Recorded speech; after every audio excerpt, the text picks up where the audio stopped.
Gervonta Davis lets it be known that he is the better fighter between him, Monster Inoue, Terence Crawford, and says nobody, and some of these dudes are really good dudes, can really fight, speaking specifically of Abdullah Mason, but over the next 5, 6, or the next 6, 7 fights, I'm going to show you nobody has the skills that I do.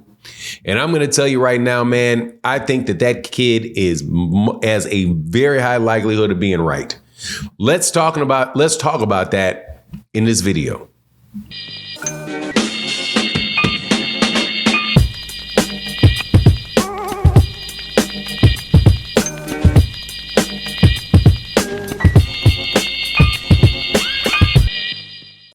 All right, welcome back.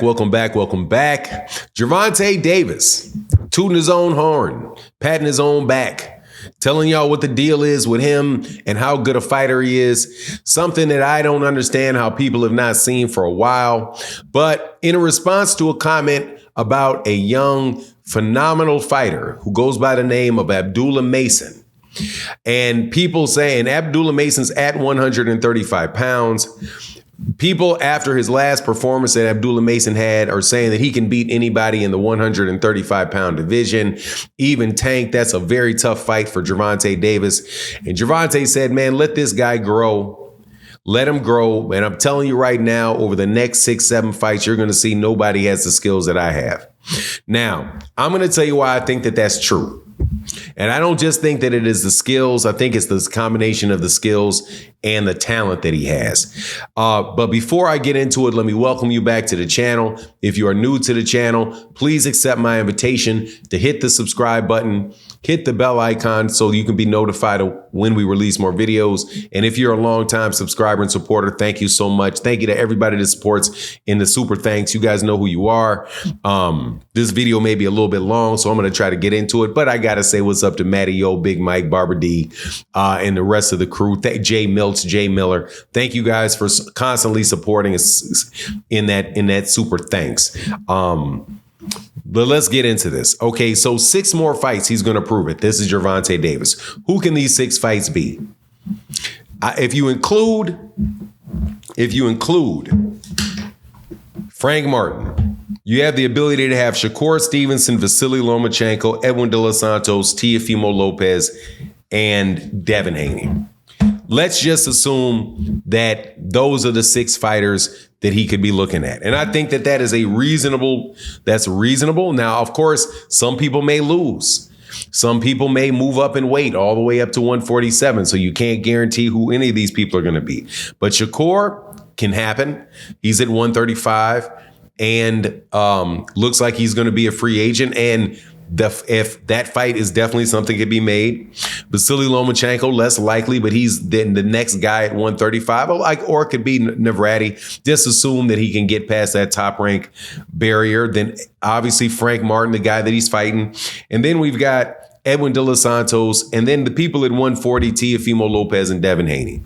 Now, say that he was able to pull that off and get those fights done and it all lined up. I absolutely positively think he can run the gauntlet on that and get those fights and beat those fighters.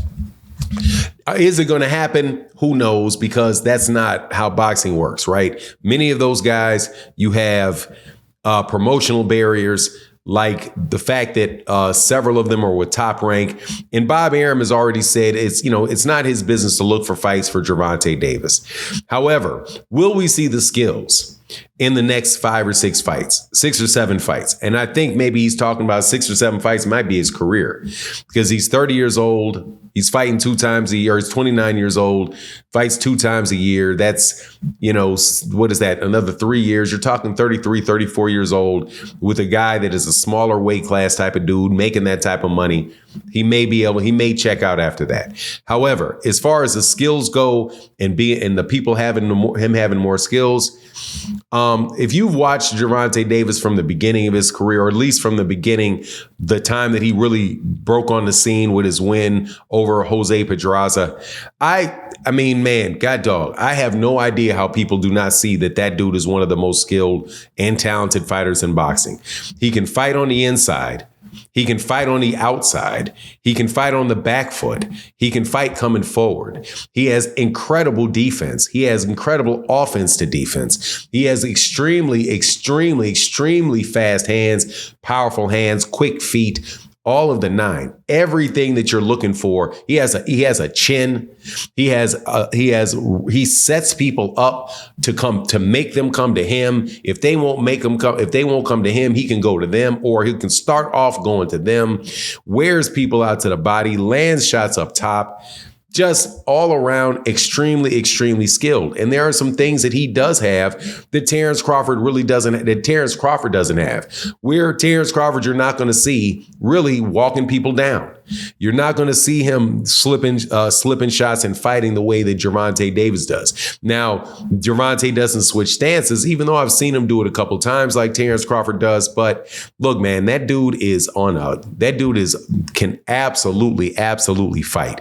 Easily as skilled as Canelo Alvarez is. I definitely think he's more skilled than Gervonta Davis. Than Devin Haney is.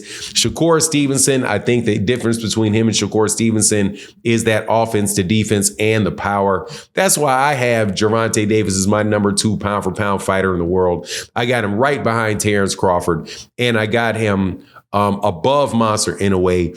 For the life of me, I don't understand how somebody puts Monster Inoue ahead of him. Everything that I've seen Monster Inoue do, I've seen Monster Inoue do against I think lower level of competition. However, even if they were the same level of competition, or you give them credit for consolidating belts, there's a whole bunch of stuff that there's nothing I've seen Monster Inoue do that I've not seen Gervonta Davis do in spades, and a whole lot I've seen Gervonta Davis do that I don't think Monster Inoue has in his repertoire. So for me, I don't have a problem whatsoever with him saying that. And if you say you're going to see it over the next 6 or 7 fights, I hope that means that you're going to see it against the guys that I named. When I talk about all the Devin Haney stuff, I think sometimes people get it mixed up and think that I don't want to see the fights between Gervonta Davis and Devin Haney. I just don't believe Devin Haney wants the fight. And I don't believe him. He says that he wants it, but he behaves as if he does not. And I'm somebody that's going to go, the older I get, the more gray winds up on my face, the more I start judging people off the things that they do and not the things that they say, right? My son got a job with me, working with me yesterday. He says he can't work today because he has, a lot to do. And then I see him walking around looking at his phone for the next 4 hours. I don't buy it, dog. It's a very, very bad usage of your time. I just don't think that you wanted to do the work today. So I'm not going to go off what you say. I'm going to go off what you do, and I'm going to judge you.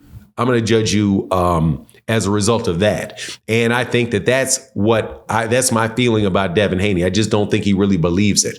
Now, Gervonta, on the other hand, I think that he'll fight these guys. It's just going to be a scenario where they fight him under the circumstances that they need to fight him, because he's not a guy that has to chase people. He's the guy that needs to be chased because that's the cash cow, and that's just how it works. But anyway, that's my take on the matter.